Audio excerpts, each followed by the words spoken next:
আচ্ছা, এখন আমি যে টপিকটা তোমাদের সঙ্গে আলোচনা করব সেই প্রশ্নটা হচ্ছে, which state was called the sick man of Europe and Y?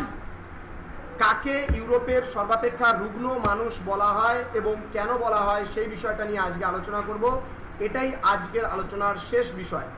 আমি আবারও বলছি, দুটো টপিক আলোচনা করলাম আজকে। তোমাদের প্রথম টপিকটা যেটা আলোচনা করেছিলাম সেটা ইন্ডাস্ট্রিয়াল রেভলিউশন বা শিল্প বিপ্লব। এখন যে টপিকটা আমি আলোচনা করব সেটা which state was called the sick man of Europe and why, মানে ইউরোপের সর্বাপেক্ষা রুগ্ন মানুষ কাকে বলা হয় এবং কেন বলা হয়। চলো আলোচনা করছি আজকের এই ক্লাসটি। প্রথমত তুরস্ককে বলা হয় যে ইউরোপের সর্বাপেক্ষা রুগ্ন মানুষ।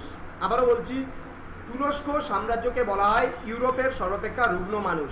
বলছে তুরস্ক সাম্রাজ্য পশ্চিম এশিয়া, উত্তর আফ্রিকা এবং ইউরোপের কিন্তু বলকান অঞ্চল নিয়ে কিন্তু গঠিত ছিল। আমি আবারও বলছি, তুরস্ক সাম্রাজ্য পশ্চিম এশিয়া, উত্তর আফ্রিকা ও ইউরোপের বলকান অঞ্চল, এই অঞ্চলগুলো নিয়েই কিন্তু গড়ে উঠেছিল।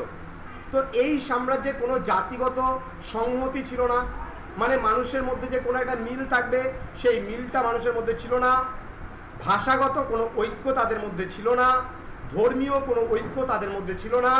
দেখো তাহলে জাতিগত ঐক্য ছিল না, ছিল না কোনো ভাষাগত ঐক্য এবং ছিল না কোনো ধর্মীয় ঐক্য। তার মানে প্রত্যেকের মধ্যে একটা বিভেদ কিন্তু আমরা লক্ষ্য করতে পারি। তুরস্কের সুলতান এবং তার সামরিক শক্তির জোরে এই সাম্রাজ্যের ঐক্য কিন্তু কোনোরকমভাবে বজায় থাকতো। অর্থাৎ তুরস্কের যে সুলতান বা তুরস্কের যে রাজা ছিল, সেই রাজা কিন্তু নিজের প্রভাব প্রতিপত্তির দ্বারাই কিন্তু তার সাম্রাজ্যটাকে, যে মানুষে মানুষে যখনই ঝামেলা লাগতো তার পাওয়ার প্রয়োগ করে, সে তার ক্ষমতা প্রয়োগ করে কিন্তু কি করতো, এই যে মানে আমরা দেখলাম যে কোনোরকমভাবে সাম্রাজ্যটাকে টিকিয়ে রেখেছিলেন বা টিকিয়ে রাখতো বা ঐক্য বজায় রাখতো। কিন্তু ঊনবিংশ শতকে কিন্তু এই সামরিক শক্তি যে ছিল রাজার, সেই সামরিক শক্তিরও কিন্তু দ্রুত পতন ঘটতে শুরু করেছিল এবং ইউরোপের যতগুলো দেশ ছিল সবগুলো দেশের মধ্যে কিন্তু সব থেকে, যদি আমরা শক্তিশালীর দিক থেকে দেখি, তুরস্ক সব থেকে বেশি দুর্বল ছিল। এবং এই যে এত কিছু, যে মানে কি বলবো, সীমাবদ্ধতা এবং এত কিছু ত্রুটি তুরস্ককে কিন্তু ইউরোপের মানচিত্রের মধ্যে একটা দুর্বল রাষ্ট্রে কিন্তু পরিণত করেছিল। যার জন্য ঐতিহাসিকরা তুরস্ককে বলছে ইউরোপের রুগ্ন ব্যক্তি বা sick man of the Europe.